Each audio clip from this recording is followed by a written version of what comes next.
Hello, people. My name is Arann Harris, and I am the Fire Safe Marin Do-It-Yourself guy. I'm here to encourage you to do it yourself.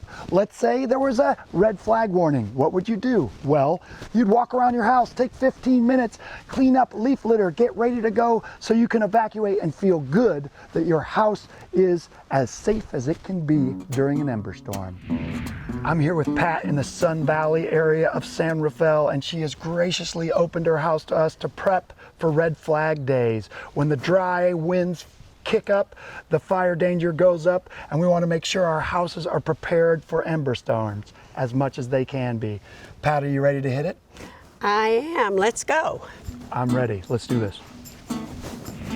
All right, Pat, let's start here. There's not a lot of combustible things up here, but the things that are really could put your house at risk. These jute mats are made of grasses, and they have a wide space to catch embers. So this mat, if embers got it, would ignite and probably catch this door on fire, and it could catch other things on fire. So if we can get rid of that, that'd be great.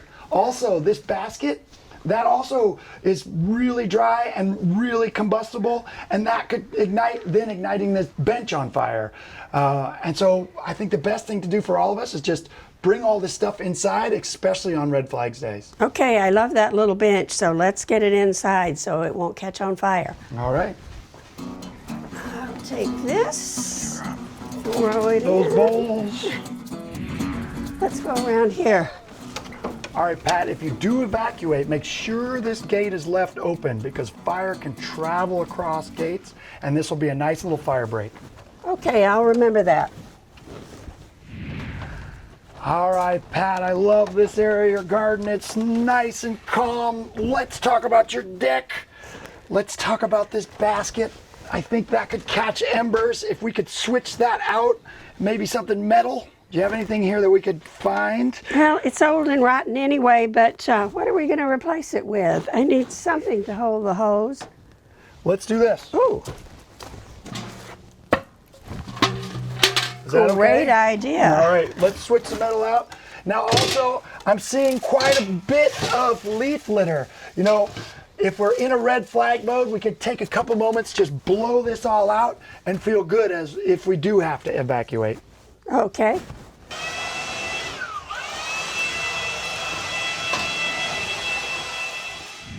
All right, Pat, I love this back area, but I'm concerned about these chairs.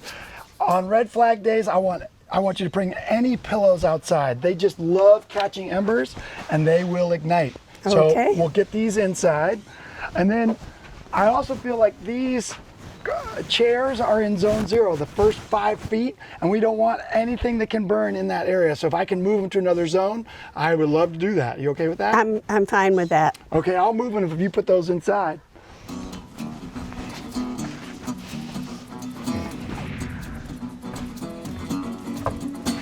All right, Pat, I got problems with the brooms. What's the problem? We have, it's a baby bonfire really, so the kindlings on the bottom, embers can get right in there, ignite, and then they'll ignite this stick on fire, and then onto the fence, and then into your eaves. Wow. Yep, it could be bad, but it's an easy fix. So let's just get rid of it. I agree. Let's put them in the garage. All right, we have a common problem. Leaf litter building up underneath stairs.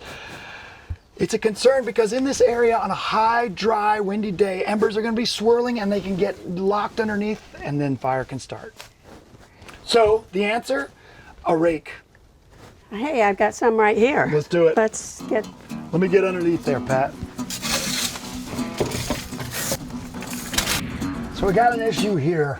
The openings of this mesh are too wide and embers can get through.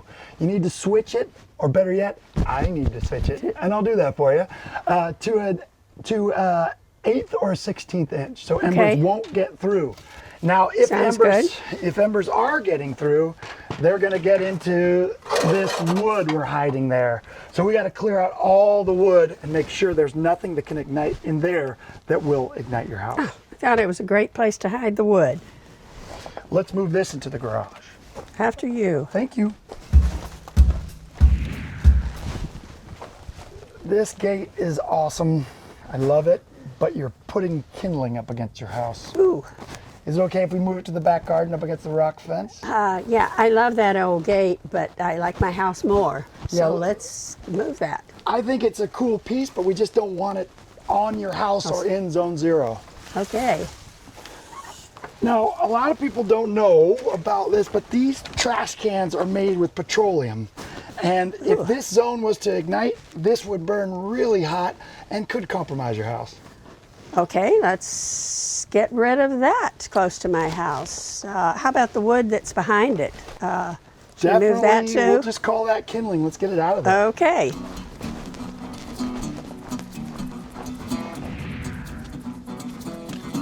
We almost done? We're there. We're back to the front. But before we do, we got to check out this. There's a ton of leaf litter hiding underneath there, Pat. Oh, bother. I've been meaning to. I have a friend who talks about lifting up the skirts. I need to lift up the skirts of this bush so that we can get the leaf litter. That's edgy. That's edgy gardening, Pat. Let's just clean this thing up. I'll go get the rake. Okay.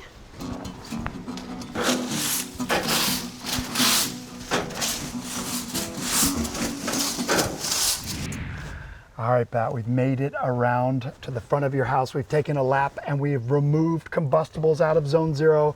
We have moved brooms that could ignite and cause a fire. We have raked leaf litter. Wow. Do you feel a little bit safer?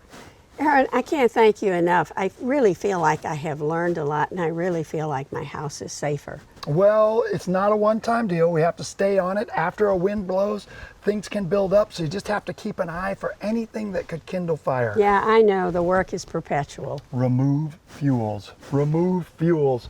You too, folks, can remove fuels. Get out there periodically checking for leaf litter, periodically looking for anything that could kindle into a bigger fire.